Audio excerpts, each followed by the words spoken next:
دوستو، یہ یقین کرنا بہت مشکل ہے کہ کوئی شخص اپنا ہی ہاتھ کاٹ دے، لیکن ایسا حقیقت میں ہو چکا ہے۔ جی ہاں، امریکہ سے تعلق رکھنے والے ایرون رالسٹن نے اپریل 2003 میں امریکی ریاست یوٹا کے کینل لینڈ نیشنل پارک میں پہاڑیوں پر چلنے کے دوران ایک حادثے میں ایرون کا دایاں ہاتھ بھاری پتھروں میں پھنس گیا تھا۔ وہ اس وقت ایک تنگ درے پر چڑھ رہے تھے اور ایک بھاری پتھر ان کے دائیں ہاتھ پر گر گیا اور وہ ایک چٹان پر پھنس گئے۔ اس وقت ان کے پاس محض 1 لیٹر پانی، چند چاکلیٹ کے ٹکڑے اور تھوڑا سا کھانا تھا۔ دوستو، واج ٹی وی میں ایک بار پھر خوش آمدید۔ ہمارے سپورٹ کے لیے چینل کو سبسکرائب کریں اور بیل آئیکن ضرور دبائیں۔ ایرون رالسٹن کے پاس اس وقت ہیڈ فونز اور ایک ویڈیو کیمرہ بھی تھا، مگر موبائل فون نہیں تھا، اور ہوتا بھی تو وہاں موبائل کوریج موجود نہیں تھی۔ اور سب سے زیادہ تشویشناک بات یہ تھی کہ انہوں نے کسی کو بھی نہیں بتایا تھا کہ وہاں کہاں جا رہے تھے۔ امریکی ریاست کولوراڈو کے رہائشی بولڈر کی زندگی کی بقا کے لیے کی جانے والے اس حیرت انگیز جدوجہد پر ایک مقبول فلم بھی بنی تھی۔ ڈائریکٹر ڈینی بوائل نے اس فلم 127 آورز کو ڈائریکٹ کیا تھا۔ اگر تو آپ نے اس فلم کو دیکھا ہے تو یقیناً ایرون کی کہانی سے بھی بخوبی واقف ہوں گے، جس کا مرکزی کردار جیمز فرینکو نے ادا کیا تھا اور بہترین اداکار سمیت بہترین فلم اسکرین پلے سمیت 6 آسکر ایوارڈز کے لیے نامزد کیا گیا، تاہم کسی میں کامیابی نہیں ملی۔ اب اس حادثے کو اپریل 2024 میں 21 سال ہو جائیں گے، مگر اب تک یہ لوگوں کے اندر حوصلہ جگاتا ہے۔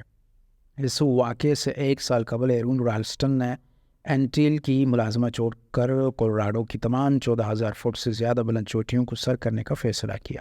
2003 میں انہوں نے یوٹا کے پہاڑی علاقوں کو سر کرنے کا فیصلہ کیا اور وہاں کے تنگ راستوں سے گزرتے ہوئے فری کلائمبنگ، چپمس اور رسیوں سے اوپر چڑھنے جیسے طریقوں کی مدد لی۔ مگر ایک بار جب وہ 3 فٹ چوڑے کینن سے اتر رہے تھے تو اس دوران ایک بھاری پتھر اپنی جگہ سے ہل گیا جو ان کے خیال میں مضبوط تھا۔ ان کے بقول میں اس خوبصورت جگہ میں گھومتے ہوئے بہت خوش تھا اور لاپرواہ ہو گیا، اور پھر اچانک میں چند فٹ نیچے گرا۔ جب میں نے اوپر دیکھا تو پتھر آ رہا تھا، تو خود کو بچانے کے لیے میں نے ہاتھ اوپر اٹھا دیے اور وہ میرے دائیں ہاتھ سے ٹکرائے اور کچل دیا۔ 350 کلو گرام سے زیادہ وزنی چٹان یا پتھر نے دائیں ہاتھ کا لگ بھگ کیما کر دیا تھا، اور ایرون شوق کی کیفیت میں چلے گئے۔ اور پہلے تو انہیں یہ مزہ محسوس ہوا، تاہم پھر تکلیف نے حملہ کیا، اور ان کے بقول اگر کبھی آپ کی انگلی کسی دروازے میں پھنس گئی ہو تو اس وقت ہونے والی تکلیف کو 100 گنا بڑھا دی جائے، جس کا تجربہ مجھے ہوا ہے۔ 45 منٹ تک وہ تکلیف اور غصے سے چیختے چلاتے اور گالیاں دیتے رہے، اور پھر انہیں احساس ہوا کہ پانی ہی واحد چیز ہے جو ان کو زندہ رکھ سکتی ہے۔ چونکہ انہوں نے کسی کو نہیں بتایا تھا کہ وہ کہاں جا رہے ہیں، تو انہیں علم تھا کہ کوئی ڈھونڈنے بھی نہیں آئے گا۔ ایرون کے بقول میں نے پانی کی بوتل کو بند کیا اور خود کو مضبوط کرنے کی کوشش کی۔ مجھے وہاں سے نکلنے کا راستہ ڈھونڈنا ہی تھا۔ انہوں نے خودکشی کے آپشن کو مسترد کر دیا تھا، مگر اس کے ساتھ ہی اتنا ہی خوفناک متبادل بھی فوری طور پر ان کے ذہن میں آیا کہ اپنا ہاتھ کاٹ دیں۔ انہوں نے بتایا، میں نے خود سے پوچھا، ایرون کیا تم اپنا ہاتھ کاٹ سکتے ہو؟ میں اپنا ہاتھ کاٹنا نہیں چاہتا، مگر یار تم کو اپنا ہاتھ کاٹنا ہی ہوگا۔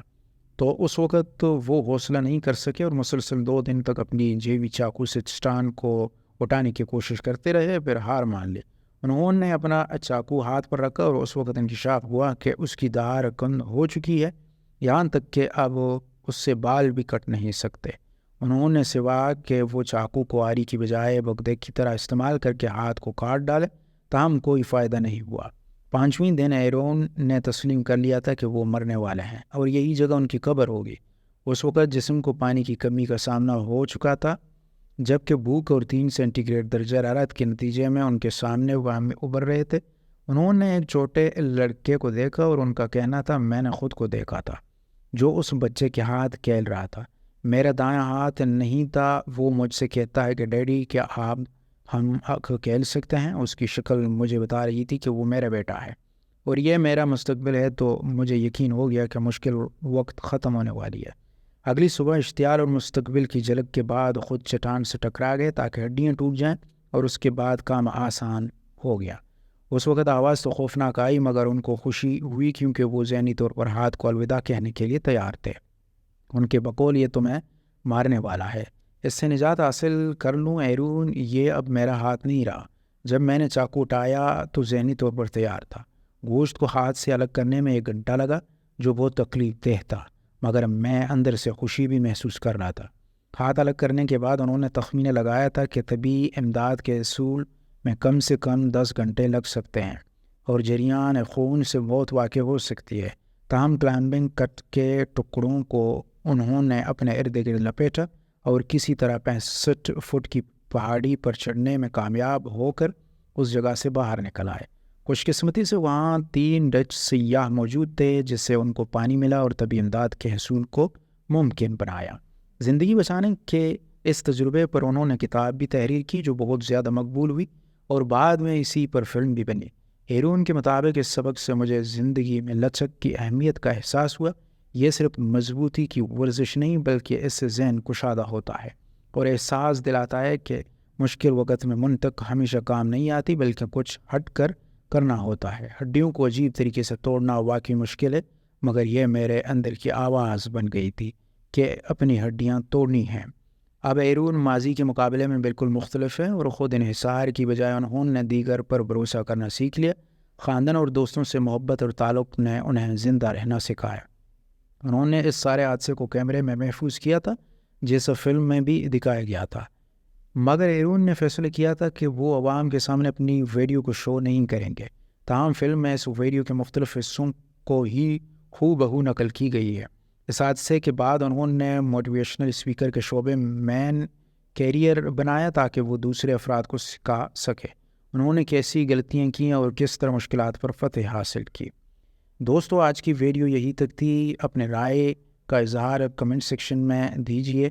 ملتے ہیں ایک اور نئی اور دلچسپ ویڈیو کے ساتھ، تب تک کے لیے اللہ حافظ۔